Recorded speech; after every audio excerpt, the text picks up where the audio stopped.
23 अक्टूबर को उत्तर प्रदेश गौ सेवा आयोग के सदस्य रमाकांत उपाध्याय के मैनपुरी जनपद में प्रथम आगमन पर कार्यकर्ताओं ने जोशीला स्वागत किया। रमाकांत जी के मैनपुरी पहुंचने पर सैकड़ों कार्यकर्ताओं ने मैनपुरी बॉर्डर पर पहुंचने पर फूल मालाओं से स्वागत किया। उत्तर प्रदेश गौ सेवा आयोग के नामित द्वितीय सदस्य राजेश सिंह सेंगर भी उनके साथ पहुंचे। उनका भी फूल मालाओं से स्वागत किया गया, जिसके बाद सभी कार्यकर्ता उनके काफिले में शामिल होकर मैनपुरी पहुंचे, जहां 1 दर्जन जगह उनका सम्मान हुआ। नमस्कार सर। नमस्कार। क्या नाम है सर आपका? रमाकांत उपाध्याय। आज आप मैनपुरी भ्रमण पर पहली बार मैनपुरी आई हुई है, आपको कैसा महसूस हो रहा है? मैं वैसे तो यहाँ विभाग कार्यवाह रहा हूँ। ये मेरा विद्यालय, मेरी कर्म भूमि है, मेरी जन्म भूमि मैनपुरी जिला है। बाद में फिरोजाबाद जिले में चले गए, तो मुझे तो जहाँ कर्म भूमि, जन्म भूमि और पूरा विभाग कार्यवाह रहा, 12 साल तक लगातार आना जाना रहा है, तो मेरा तो घर है। तो लेकिन कोई नई जिम्मेदारी आती है तो एक अलग अपने भाइयों में, अपने कार्यकर्ताओं में एक अलग तरह का जोश, अलग तरह का एक मन होता है, और वो सब दिखाई पड़ रहा है पूरे जिले के अंदर। समय पे हम कहीं पहुंच नहीं पा रहे हैं, लगातार कार्यकर्ताओं से घिरे रहे हैं, सुबह से शाम तक इस तरह का चल रहा है। मैनपुरी में गौ सेवा को देखते हुए कोई कार्रवाई आपकी टीम कर रही है? अभी हम लोग कार्यकर्ताओं के साथ में जो गौशाला चला रहे हैं या इस क्षेत्र में जो भी काम कर रहे हैं, हम उनको पहले समझा रहे हैं, मोटिवेट कर रहे हैं कि भाई गाय का पैसा गाय के लिए, गाय की खेती गाय के लिए। जो गौचर भूमि है उस पर किसी का कब्जा नहीं चाहिए, और जो गाय का पैसा जो भी सरकार दे रही है वो पूरे पैसे को सदुपयोग करते हुए गाय माता को सुखी करना है। और उसके साथ साथ गाय के गोबर से हमें जैविक खेती की ओर सबको ले जाना है। पूरा देश, पूरा प्रदेश गाय के सेवा करते हुए और गौ आधारित खेती, जैविक खेती होती है, उसकी ओर हमें ले जाना है, क्योंकि देश का बहुत सारा पैसा इस दवा पर खर्च हो जाता है। और हम जब जैविक की ओर सबको ले जाएंगे धीरे धीरे, तो एक तो दवा का पैसा बचेगा, गाय की सेवा होगी। जो हम गौ माता कहते हैं, गौमय बस्ते लक्ष्मी, गावो विश्वस मातरः, गाय विश्व की माता सबको देती है। तो ये ऐसी गौ माता जो हमारे यहाँ है, अमूल्य धरोहर है, लेकिन कुछ लोग उसको समझ नहीं रहे हैं और उसकी बेकदरी किए हुए हैं।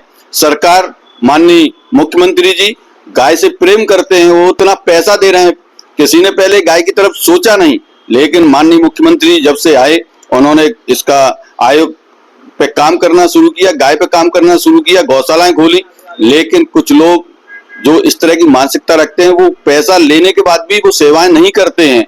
आयोग हमारा गठित हुआ है पूरे प्रदेश के अंदर, हम सब लोगों ने दौरे शुरू कर दिए हैं। हमारे साथ अभी माननीय सदस्य राजेश सेंगर भी यहाँ आए हुए हैं दौरे पर, हम दोनों हैं यहाँ पर। और निश्चित रूप से हम उत्तर प्रदेश के अंदर एक माहौल, 1 साल के अंदर आप देखेंगे कि जगह जगह पर एक माहौल चेंज कर देंगे। और हम इसमें एक काम और कर रहे हैं, समाज को जोड़ रहे हैं। समाज के अच्छे लोग, संत हैं, समाज सेवी हैं, गौ सेवक हैं, गौ भक्त हैं, उनकी टोलियां बना रहे हैं। और बहुत जल्द हर गौशाला पे एक सूची होगी कि ये लोग गौ भक्त हैं, और गौशाला में जाएंगे, वहां सेवा भी करेंगे। और जो वहां के जो उस तंत्र को चला रहे होंगे, या तो एनजीओ बना के वो खुद ले लेंगे, अन्यथा उस तंत्र को भी ठीक करने का, समझाने का काम, बुझाने का काम, और उसके आधार पर जैविक खेती का काम, गौ ऊर्जा का काम। क्योंकि इतनी ऊर्जा हमारी सड़कों पर घूम रही है जिसको हम समझ नहीं पा रहे हैं। उसके गोबर से गाय हमें ऊर्जा प्राप्त हो रही है, गैस प्राप्त हो रही है, और उससे जो खाद बनेगी उससे हम अपनी खेती कर पाएंगे। डीएपी खाद के लिए लाइन लगती है, और उसमें भी गवर्नमेंट 2400 रुपए सब्सिडी दे रही है। हम पैसा भी बचाएंगे भारत सरकार का, और समाज को भी बचाएंगे, और बेरोजगारों को रोजगार देने का काम भी करेंगे। जन सेवकता के माध्यम से कार्यकर्ताओं को जो बेरोजगार कहते हैं उनको हम 4 गाय दिलवाएंगे।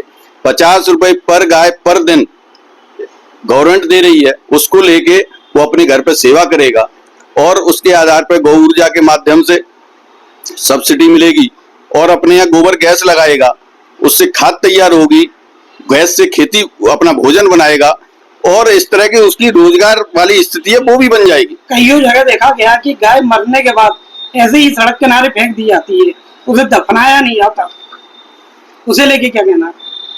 ये सारी व्यवस्थाएं दो तरह से हैं। एक क्या है कि किसान भी अपनी गायों को जब तक दूध पीते हैं, दूध देती है, तब तक वो अपने पास रखते हैं। जैसे ही बीमार हो जाती है, बूढ़ी हो जाती है, उसको घर से बाहर निकाल देते हैं। मैं आपसे पूछना चाहता हूं कि ये समाज का दायित्व नहीं है क्या? बुजुर्ग जब काम के नहीं रहते हैं तो उनकी सेवा करनी चाहिए कि नहीं करनी चाहिए? क्या उसको घर से बाहर फेंक देना चाहिए? ऐसे ही हमारी गौ माता है, इसको गौ माता कहा गया है। ये हमारी पूजनीय है, हमको सब कुछ देने वाली है। तो ऐसी गौ माता को हम अपने घर पर सेवा करें।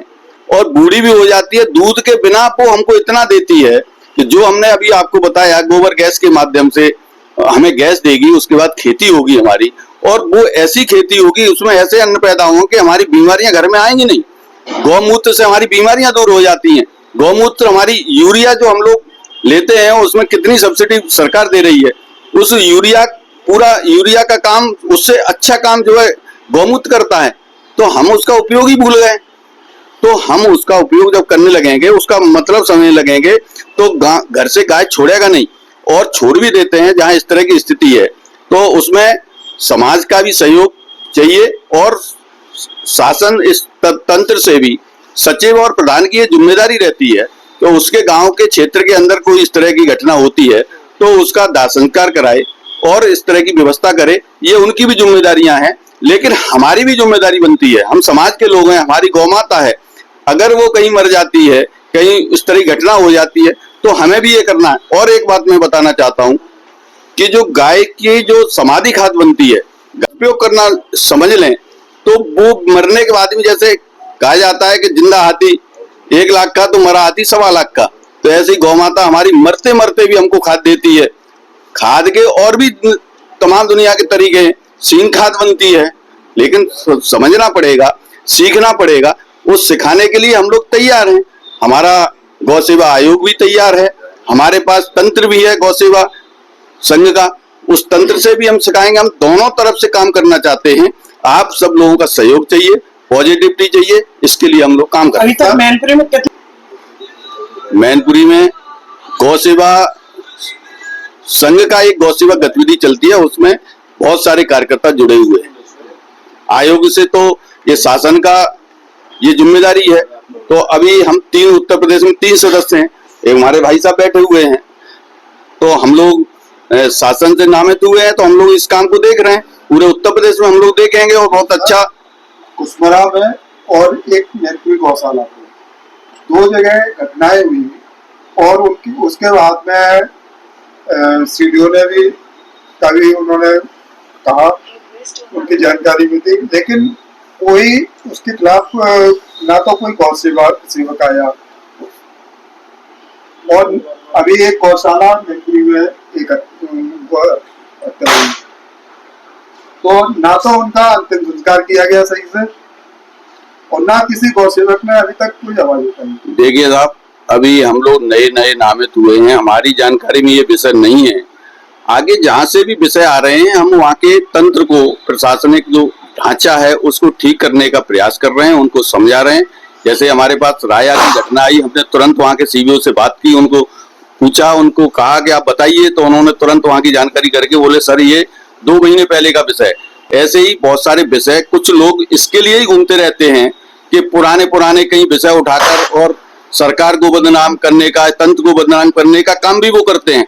लेकिन हम ये कहते हैं कि हमको बदनाम नहीं करना है, बल्कि काम को ठीक कराना है। तो ठीक कराने के लिए हमको भी, उसमें हमारी भी सहयोग की जरूरत है।